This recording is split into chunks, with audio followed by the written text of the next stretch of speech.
Hiina naaseb Iraani kriisi keskmesse, kuna on teateid rakettide ja kaitsesüsteemide üleandmisest Teheranile. Sellel esmaspäeval, 2026. aasta 11. mail, kahtlus tekib koos Ameerika Ühendriikide sanktsioonidega Hiina ettevõtete vastu, keda süüdistatakse Iraani sõjatööstuse toetamisel ning hoiatustega Teherani relvaostude kohta. Ja otsesest vaidlusest Washingtoni ja Pekingi vahel enne Donald Trumpi ja Xi Jinpingi kohtumist. Süüdistus on lihtne ja tõsine. Samal ajal kui Iraan püüab taastuda hiljutises sõjas Iisraeli ja Ameerika Ühendriikidega saadud rünnakutest, ilmub Peking võimaliku sõjalise toe, tundliku tehnoloogia ja majandusliku abiallikana, et hoida Iraani diktatuuri püsti.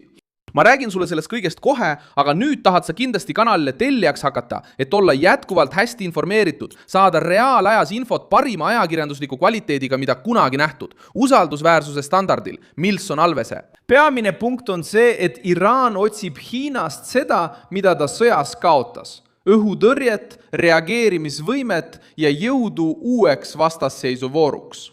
Välismaal avaldatud raportid viitavad sellele, et Hiina õhutõrjesüsteemid jõudsid Iraani pärast relvarahu Iisraeliga vahetuskaubana Iraani nafta eest. Hiina saatkond Iisraelis eitas ülekannet. Oht seisneb selles, mis järgneb. Kui Iraan tõepoolest saab rakette või õhutõrjesüsteeme, ei ole tagajärg ainult see, et üks kast jõuab Iraani.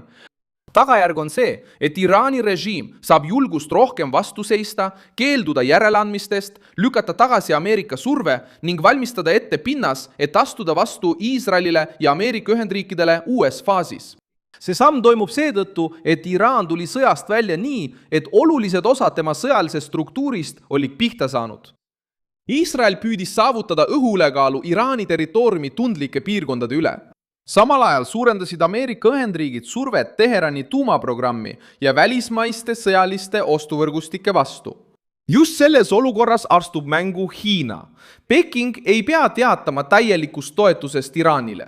Piisab sellest, kui lubatakse naftakaubandust, kaheotstarbelist tehnoloogiat, komponente ja võimalikku kaitsealast toetust, et anda režiimile elupikendust. Hiina tegutseb vaikselt, kuid mõju on sügav. Washington sai sellest aru ja reageeris sanktsioonidega. Ameerika Ühendriikide rahandusministeerium sihtis ettevõtteid ja isikuid, keda süüdistatakse Iraani abistamises sõjatööstusega seotud materjalide ostmisel.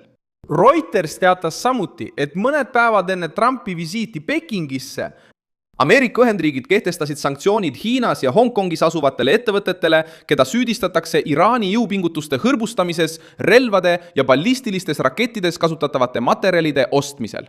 Peking vastas, süüdistades Washingtoni võimu kuritarvitamises ja lubades oma ettevõtteid kaitsta. See, mida nad tegid, oli kulisside taga tegutsemine. Iraan püüab taastada oma sõjalist võimekust. Hiina üritab säilitada oma mõju ilma otsese sõjani minemata.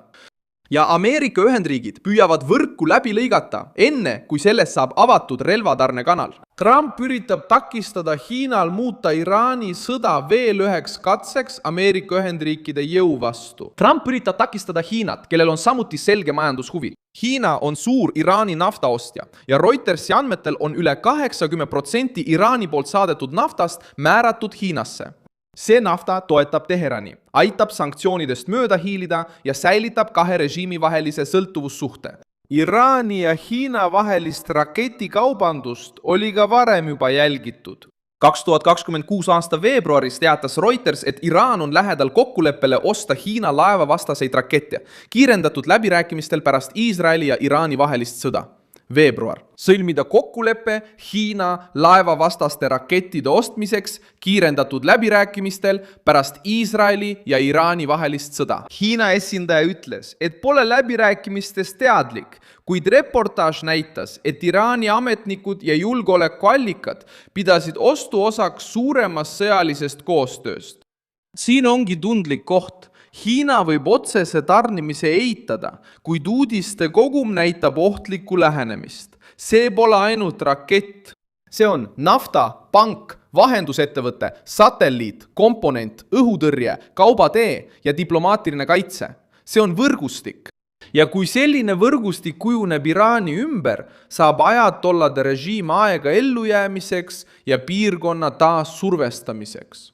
Järgmine samm on tõenäoliselt veelgi suurem surve Ameerika Ühendriikide poolt Pekingile.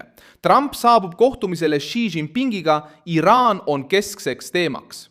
Washington soovib, et Hiina aitaks avada mereteid, vähendaks majanduslikku toetust Iraanile ja lõpetaks Iraani sõjamasinat toetavate ettevõtete talumise.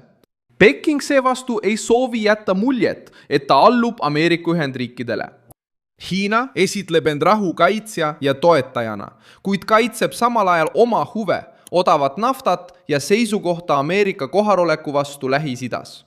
Iisrael jälgib kõike tähelepanelikult, sest mõistab, et Iraani kaitsejõudude taastamine võib muuta järgmise operatsiooni kalkulatsioone. Kui Teheran taastab osa kaotatud kaitsest, muutub iga tulevane rünnak riskantsemaks. Kui Iraan saab kaasaegsemat tehnoloogiat, hakkab aeg töötama Iisraeli kahjuks. Asjalugu näitab, et Hiina ja Iraani sõjalised suhted ulatuvad kaugele minevikku. 1980-ndatel Iraani-Iraagi sõja ajal sai Hiinast oluline relvade allikas Teheranile ajal, mil Iraan oli isoleeritud ja otsis igasuguseid võimalusi oma võitlusvõime säilitamiseks. Hiina ja Iraani suhete strateegilised uuringud näitavad, et Peking varustas sel perioodil Iraani režiimi tavarelvade ja sõjatehnoloogiaga, sealhulgas rakettidega, mis suurendasid pinget Pärsia lahes. Kui Iraan satub nurka surutud olukorda, otsib ta tarnijaid väljaspool lääne telge. Kui Hiina näeb võimalust Ameerika Ühendriike nõrvestada ilma sõdureid saatmata, kasutab ta kaubandust, tehnoloogiat ja relvastust võimuinstrumendina. Teised riigid on juba kasutanud sama kaudse toetuse loogikat. Venemaa on saanud tuge varuosade, droonide ja välise toetuse näol, et jätkata oma sõda Ukraina vastu. Põhja-Korea on saanud Moskva sõjaliseks partneriks konfliktis, mis on juba ületanud Ukraina territooriumi ja muutunud ülemaailmse vastasseisu sümboliks. Pakistan on ajalooliselt saanud Hiina toetust, et tasakaalustada Indiat. Saudi Araabia on samuti minevikus otsinud Hiina rakette, et mitte täielikult Washingtonist sõltuda. Erinevus on nüüd selles, et Iraan ei ole lihtsalt järjekordne Pekingi liitlane.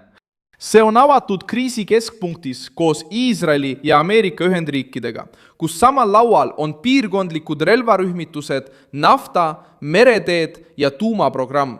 Eesliinil olev tees on selge. Hiina ei pea sõda kuulutama, et sõtta sekkuda. Ta võib tehnoloogiat üle anda, ametlikult eitada, osta Iraani naftat, kaitsta süüdistatud ettevõtteid, kritiseerida Ameerika sanktsioone ja lasta Teheranil hingata. Omakorda kasutab Iraan iga võimalust, et taastada oma kaitsevõimet, karmistada retoorikat ja võita aega. Ja just siin muutub olukord kiireloomuliseks. Kui teated Hiina rakettide kohta kinnitust leiavad, ei kaitse Iraani režiim end enam ainult. See valmistub vastu seisma uuele Ameerika ja Iisraeli survele. Vastus peab nüüd tulema 3 rindel. Rangemad sanktsioonid vahendusettevõtetele, järelevalve naftaradade üle ja Donald Trumpi otsene surve Xi Jinpingile. Washington teab, et ainult Teheraani ründamisest ei piisa, kui majanduslik ja tehnoloogiline tagala asub Pekingis. Iisrael teab, et Iraani sihtmärkide hävitamine ühekordselt ei kõrvalda ohtu, kui režiim suudab oma kaitsekihid taastada.